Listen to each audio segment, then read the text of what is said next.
Загрижувачките слики не стигнуваат од земјотресите во Турција и Сирија. Информациите велат дека и 9 дена по стравичниот земјотрес во овие две земји се уште се вадат преживеани луѓе од рушевините. Спасителите, меѓутоа и меѓународната заедница која што се упати да помогне во справувањето со оваа природна непогода, даваат се од себе и прават надчовечки напори, се со цел да се извади од рушевините и она последно човечко тело живо и здраво. Затоа колку земјотресот во Турција предизвика пореметување во самата земја, меѓутоа и какви се стравувањата во регионот во однос на некакви вакви слични потреси, денеска во студиото ќе поразговараме со мојот прв гостин, а тоа е професорот Михаел Гаревски. Добро утро, професор, и добро дојдовте во Утрински печат. Како што спомнав во самата најава, гледаме страшни снимки во Турција. На што е резултат ова?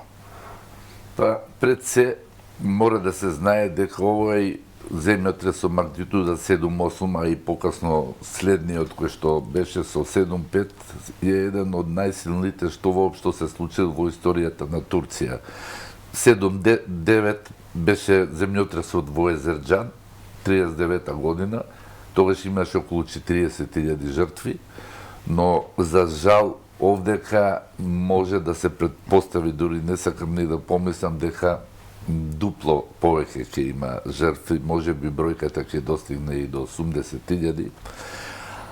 Да се надеваме дека бројката ќе биде помала. Дај Боже, јас тоа велам, јас во почетокот можда знаев дека ќе има многу жртви, бидејќи за такви земјотреси не може да има, но тука има и други фактори, значи за тие големи рушења.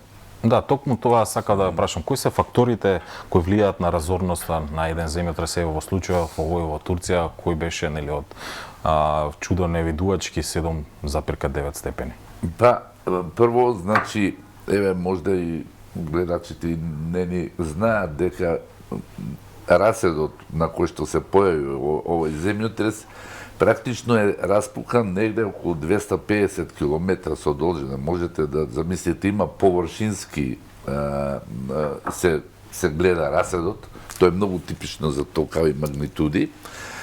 Пред се, овој регион е многу населен, како што имаш и повесниците, значи скоро 13-15 милиони жители. За жал, тука има и палестинци. Ние многу често забораваме, спомнуваме Турција, не дека не сакаме да ги спомнеме и палестинците, него чисто по аналогија. И, значи, прво, големата густина, обично, ако е голема магнитуда и кога е многу близко до, да кажеме, епицентар до некои големи градови, тогаш се очекува многу големи жртви. Еве пример, но таму, ајде, добро, исклучително неквалитетна градба беше на Хаити. Земјотресот, мислам дека беше негде 7-6, имаше 200.000 жртви, но епицентарот беше само 14 км оддалечен од градот. Втората работа што највеќе носи жртви, бидејќи науката не е проблем, ние можеме да прекриваме 100% сигурни објекти, но тоа се неекономични објекти. Можам покасно малце да објаснам во врска со тоа како може да се проектираат и кои се најдобрите системи. Значи, втората работа што однесе многу жртви е сепак за жал повторно неквалитетот на вградениот материјал, неквалитетот. Тоа беше случај со Измитскиот земјотрес, исто така 1999 година, кога загинаа 20.000. Вие бевте тогаш на лице место во 90. Да, ја бев... Која е разликата од тогашниот земјотрес, например, и еве сега од она што можеме да видиме? Па, значи, прво, по површината која што беше опфатена, и тоа беше еден голем регион, таму 99-та беше се вика измитски земјотрес, но имаше градот Голчук, имаше Ада Пазар и Јелова, сите беа тие многу случаи, но многу помалку рушење од сега, многу помалку рушење од сега. И тогаш се заклучи дека квалитетот на бетонот е многу слаб, скоро на ниво на Малта. Ја просто не можев да верам кога отидов, чекај, викам, не се шале, 2 пати ја бев, 2 недели после земјотресот, иако обично нашите мисии се негде после месец и пол дена да видиме, да направиме проценка на зградите, дали може да се вселат или не, бидејќи сега нас не ни е тука место, сега се тие први респондери, како ги викаат, тие се најпотребни, ние само сега можеме да им сметаме, што би рекол. Значи, тоа е основното, лош квалитет. После 99 година се донесува нови прописи, кои се многу слични на американските прописи, турските прописи. Имаат исклучително квалитетни и професори и инженери, бидејќи грото се имаат докторати или студирале во Америка, така да по однос на знаењето имаат многу големо знаење, но велам, неодговорноста на инвеститорите беше голема, иако се сметаше дека после 99-та многу ригорозни мерки ќе се превземат, но изгледа сепак поминати се 20 години, како поминува времето, така и контролата се намалува и уште една работа која што јас имав еден разговор со, тој беше и председател на Светската асоциација по земјотресно инженерство Полак Лукан, се слушнавме по Zoom и го прашав добро на што се должи волку големи рушења. Он, покрај нормално сите што констатиравме дека не е водена доволно контрола, он смета дека не е избран прав конструктивен систем. Што тоа точно значи, да им објасниме на нашите? Дали е тоа има врска во однос на неармираноста на тулите, во однос на градењето на зградите и објектите? Еве накратко, значи пред земјотресот 90% од зградите, можда и повеќе, беа со носечки зидови од тула и тие се најнеповолни седмички, пред Скопскиот земјотрес, мислам.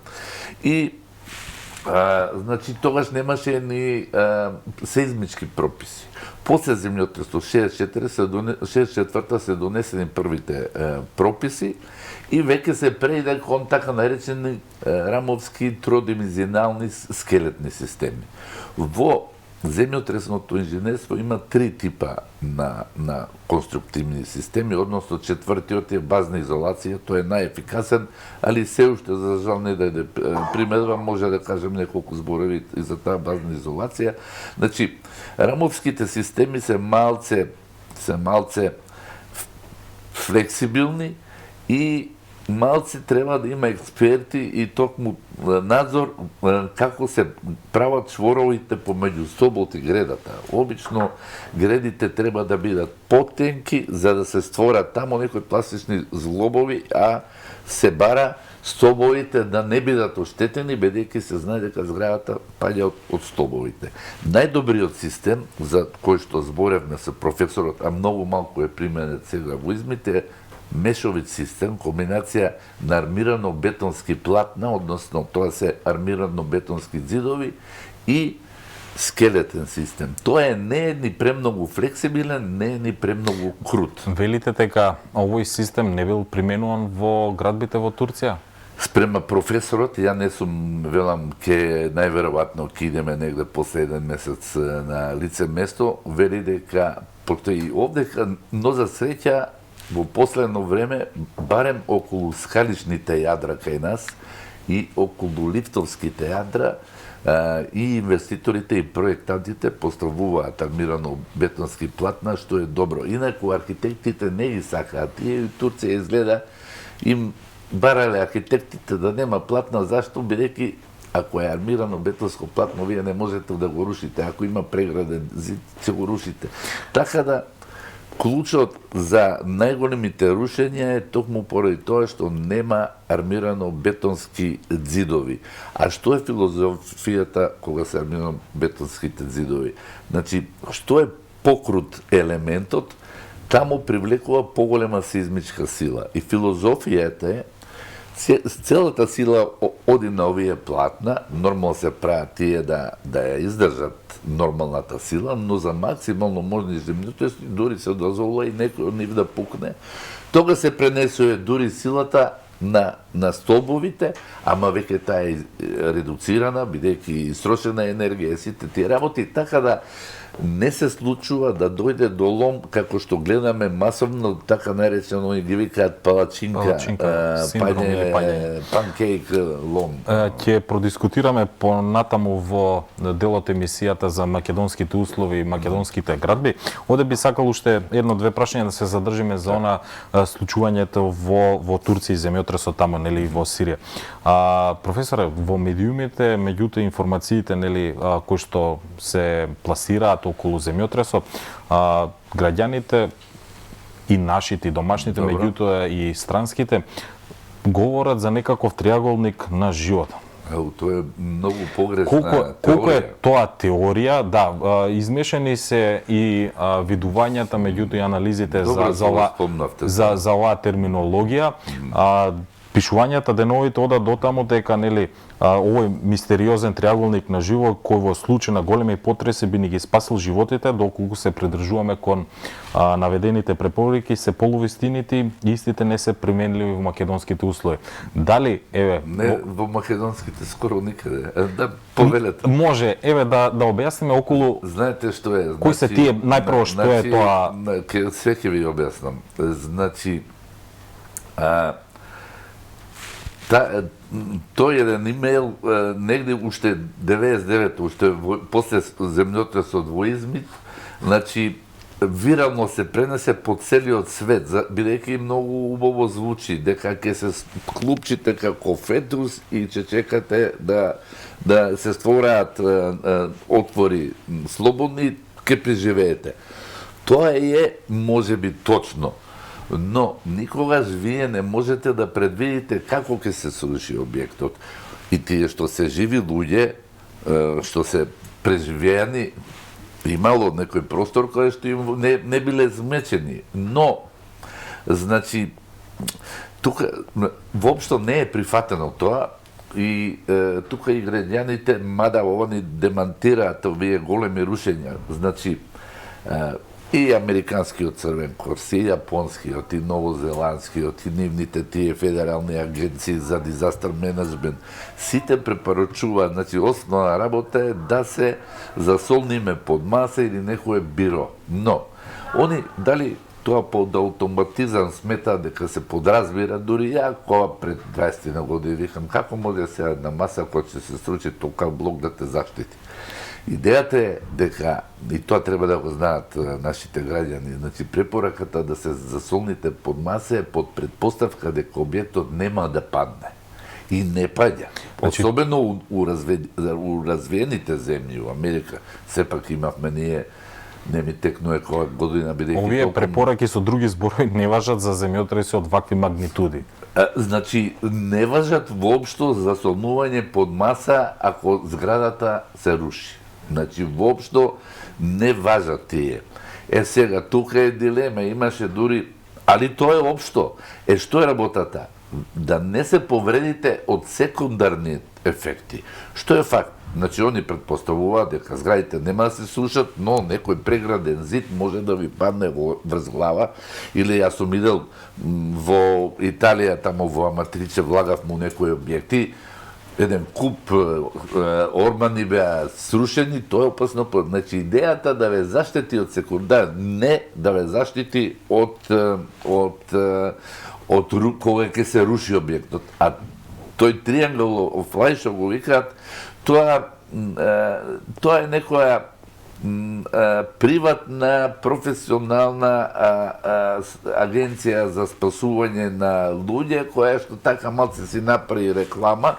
Тоа беше многу критикувана, бидејќи вие не можете да знаете, они обратно не викаат да се заслоните под маса, него пред некој тврд, да речеме, шифонјер, тука да дојдете, па кога ќе падне плочата, ќе се створи тој триаголник. Ама многу е тешко. Која е логиката, да, тој триаголникот вели дека со тоа сокривање или зацкривање на луѓето во рушевините ќе се обезбеди некаков воздух и некаков простор Ама се е тоа така, ама прашање е дали ќе се споли Сруши тој целата триаголник и дали ќе издржи тој орман да биде, нити па се знае како ќе биде механизмот на рушење. За тоа воопшто не и нема, не да Тоа се применливи во македонски услови сега да одиме чекор понапред. Да. Или да ги почитуваат граѓаните во Не, вакви значи вака не смеат, тоа е и кај нас е прифатено, мада некои почнаа дури од овие кои што имаат професионални некои екипи да викаат дека треба у триаголник на животот да се склоните сите. Значи, ни овдека официјално не се препорачува да се пробате до некој орман да бидете при потреси, при рушење. Него и овдека се препорачува да се засолните под маса, бидејќи и кај нас, и јас се надавам дека и да се случи како шеја срета земјотрес, дека можеби ќе има минимален број и на рушење, бидејќи вие не можете идеално да сите објекти да бидат 100% сигурни, а второ, Скопје било 200.000, сега е милион. Сега имаме ние некои што се така, да речеме, Дивоград биде од победни луѓе, така да... Но, повторно велам, значи, новите објекти нема да се срушат од Скопскиот 63-та година. Професоре Гаревски, можеме ли да направиме една паралела за случувањата во Македонија? Ние имавме и потреси пред неколку години во Македонија од појак интензитет. Дел од зградите напукна, фасадите се срушија неколку оџаци, меѓутоа градбите во принцип и во глобала остана здрави во најмала На рака. таа магнитуда не смеат да се оштетат. Ако се оштетат на таа магнитуда, тоа е катастрофа. Тоа е многу лошо. Професор, колку имаме вакви или слични згради, ги спомнавте и оние дивоградби или луѓе каде што не ги почитувале стандардите, немало надзор врз нивните градби, колку имаме вакви критични градби во Скопје како трусно подрачје, меѓутоа и во Македонија, имате ли некаква проценка или анализа на терен? Значи, вака јас прво сакам да кажам граѓаните да знаат дека тој земјотрес што се случи 2016 беше негде 5,3. Тоа е слаб, не е слаб земјотрес, но таков земјотрес во Скопје се случува еднаш на 30-50 години, така да јас веќе не очекувам, иако секогаш ограничување земјотресите не се предвидуваат, нема да се случи. Но на таков и не сме. Можеби, пошто јас бев у Ново Листиче, тука и некако имаше највише тие преградни зидови, можеби малце како конструкциите да се малце повеќе флексибилни, но тоа не значи дека не ченат. Флексибилноста не е убава затоа што преградните зидови проработуваат. Сега понос на прашањето за квалитетот на градбите. Значи има две работи. Едната работа е, многу од граѓаните не знаат, нормално не се занимаваат професионално. Значи не постои објект во Македонија. Не зборам за оние дивоградби што негде у двор некоја една соба ќе се направи. Тоа е, значи, ќе падне одма, бидејќи не се почитуваат ништо, ама тамо нема ни проектни ништо. Значи, не постои објект во Македонија на кој не се земени сеизмичките сили во предвид кога се проектира објектот. Тоа е, значи, нема инженер кој што тоа би го прерипал, бидејќи тоа е злочини од самиот инженер, а и тоа навистина мора да биде да се казни. Второ, после проектот постои ревизија. Иако морам да признаам сега дали малце се платени ревидентите, не се. Овдека некако не сме слушнале во изминативе години да има некаква акција од властите, од институциите, каде што ќе биде казнет инвеститор во однос не само на отстапување на градбата. Добро се гради, не е толку лошо. Меѓутоа, колку се почитуваат оние стандардите? Се почитуваат. И граѓаните, извинете вака, малку неформално што навлагам во прашањата. Баш така е убаво. Македонските граѓани не стравуваат или пак имаат размислувањето дека старите градби се поквалитетни од овие новите. Колку овој мит всушност е вистина? Пазите, тоа е навистина парадоксално и чудно. Значи, мојот институт за седмички отпорни градби, ние спроведнавме една многу интересна анкета со 35 прашања. Поставивме на Фейсбук за бидејќи јас имав 11 години, одлично се сеќавам за Скопскиот земјотрес, јајде викам да видам колку луѓе ќе се јават и размислување за како го преживеале. Ние заклучивме, иако јас знаем дека практично ние збориме само за еден земјотрес за Скопскиот. Во суштина многу слично, ама дури пократко, во рок од 5 минути, втор афтершок кој што многу близок до главниот удар од магнитуда 6.7 на Скопскиот земјотрес. И покрај други прашања, ние им поставувавме дали избегавте надвор. За жал, не за жал, сите многу тешко е да се контролирате, 70% пробале да изгледа, дали успеавте да избегате додека траеше земјотресот, најчесто не и сето тоа. И јас, ние поставивме на кои објекти највеќе им верувате. Од тамо 64 до 70, од 70 до 80, од 80 и завршив од тамо негде 2014 или 2010 до 2020. Најмалку им веруваат, што е многу чудно на овие од 2010. Ама да кажам дека со сигурност грешат. Сега ќе испадне дека овие инвеститори можда че многу ќе ме... Она озборувањата се дека инвеститорите штедат во цигли, штедат во бетон, штедат во арматура. Прво, пред 5-6 години и не беа толку тие материјали скапи. Они штедат, но не е баш како да нападнеме сега што се вели Турција. Контролата е многу поголема, но најважно е што сакам да кажам. Значи, од 2014 година во Законот за градба има еден член.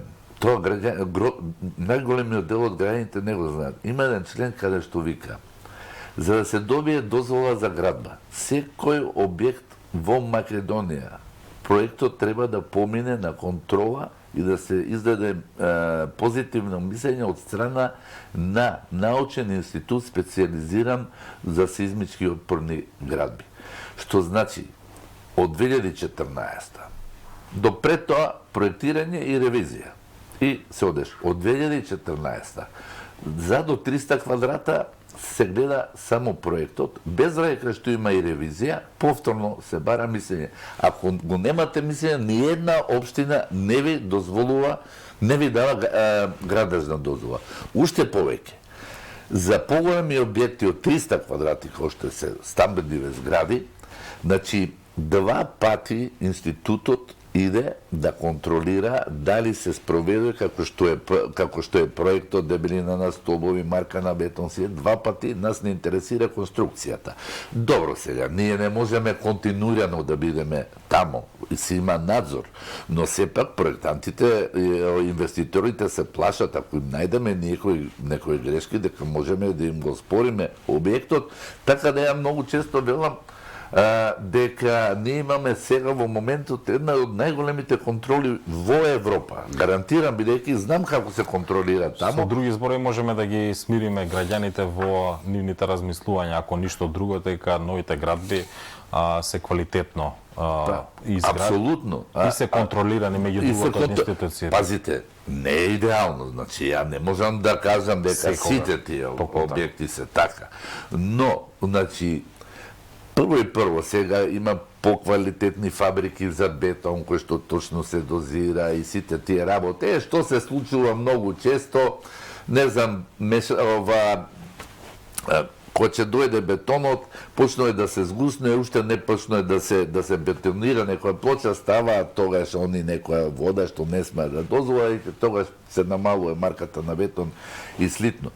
Но, велам, за ниво на проектирање. Значи, они се сигурни колку што бара нашиот пропис. А нашиот пропис што бара? За 5,3 како што имавме, никакви конструктивни оштетувања, се знае дека може ожак да падне, бидејќи тоа од цигла и сите тие работи, а за некој како Скопскиот и малце посилен земјотрес, може да се допушти при проектирањето да има оштетување само на градите, но никако не се допушта да има оштетување на столбовите. Зашто? За да човечките животи се спасат.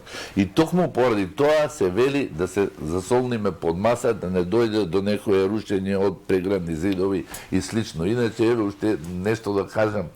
Јас, значи, треба да тоа да го фалам, се моце негативно. Од друга страна, јас живеам во градски зид. Они викаат Кензо Танге ги проектира. Проектирани се од наши луѓе и добро си се проектирани. Ама сега се поквалитетни. Таму има некои ситнаребрасти конструкции и јас се чудам зашто тогаш ги става, сега се ставаат плочи. Така да, ако е инвеститорот квалитетен, објектите се добри за нивото на прописот. Можеме да заклучиме и да ги смириме со други зборови граѓаните, да не треба да стравуваат за некакви потреси овде, дека ќе дојде до тој палачинка ефект или пак посериозно рушење. Па не би требало, еве јас многу пати прашање, тоа е дали ќе се пренесе, ќе се трансферира земјотресот. Да, тоа ми е истиното прашање, дали може овие сизмички потреси од Турција и од тој дел од светот да дојдат во ова трусно подрачје и која според вас на пример би требало да биде максималниот ефект, односно максималниот потрес кој што може ова подрачје да го има евентуално во Мислите, генерално во иднина? Значи сега, и ако има некоја двојка, тројка, тоа нема да биде како резултат на тоа што се случи во Турција, бидејќи тие раседи од овде се со илјадници километри оддалечени, има редистрибуција на напрегање локално. 7-8 беше магнитуда, се дојде до редистрибуција 7-5 малце погоре, али овдека тако нешто нема. Ако се погледаше таму извештаите, доминираат турските земјотреси, сега гледам почна нешто у Србија има некоја двојка, таму Хрватска, на тоа нема никаква врска со поднос на максималните големини на овие земјотреси што викаме. Значи, регионот на Валандово има поголеми магнитуди од Скопскиот, а уште поголеми е тој регион Пехчево-Берово. Тамо претходно беше тоа повеќе светски после сизмолози го негира, беше од страна на нашите сизмолози пласирано од 904 дека магнитудата била 7,9, но веќе и нашите сизмологи се сложија дека може би била околу 7,2, 7,4 максимум. Зашто? Бидејќи нашите раседи не се толку големи. Северно-наторискиот расед во Турција, тој е долг 1200 километра. Овде кака е нас? Овие се 40 километри, има еден расед кој што трга од Елбасан приде преку од Ќустендил па преку Дебариде до, да кажам, до Елбасан. Скопје отприлика магнитуда тука, не така барем според, иако немаме ние како за врнет жите податоци за земјотресите, но од сите овие анализи и сето тоа не поголеми многу магнитуди од оваа 6-7, да речеме негде до 6-5 магнитуда може би ќе се случи. Се уште е мала веројатност ако да земјотрес се случи, ама никогаш не се знае, тоа е факт дека никогаш не се знае. Токму така, професоре, уште кратко едно прашање во интерес на времето и мојот следен гостин. Може ли науката да ги предвидува земјотресите? Не.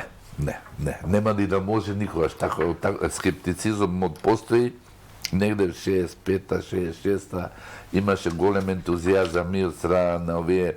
Јас сум соработувал доста Беркли, Калифорнија, пробава да видат некои такви предвидувања, дали може русите, кинезите беа големи ентузијасти, нема време, иначе има еден, се кажува дека Кина као предвидела 75-та, цел град е евакуиран, ама имало форшокови. Пред тоа, оштетување на некои згради и градоначалникот решил да евакуира, ама тогаш било полесно 75-та и веќе 76-та 250.000 мртви од друг град не успеава да предвидат. Така да, на она секогаш после земјотрес некој голем, некој као го предвидел, толку се големи површините на сеизмичките региони, толку се сложени механизмите, не можете да ги предвидите.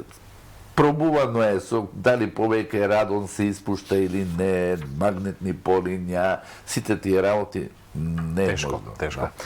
Ви благодарам за вашето размислување, одвоено време и вашето гостување во Утрински печат.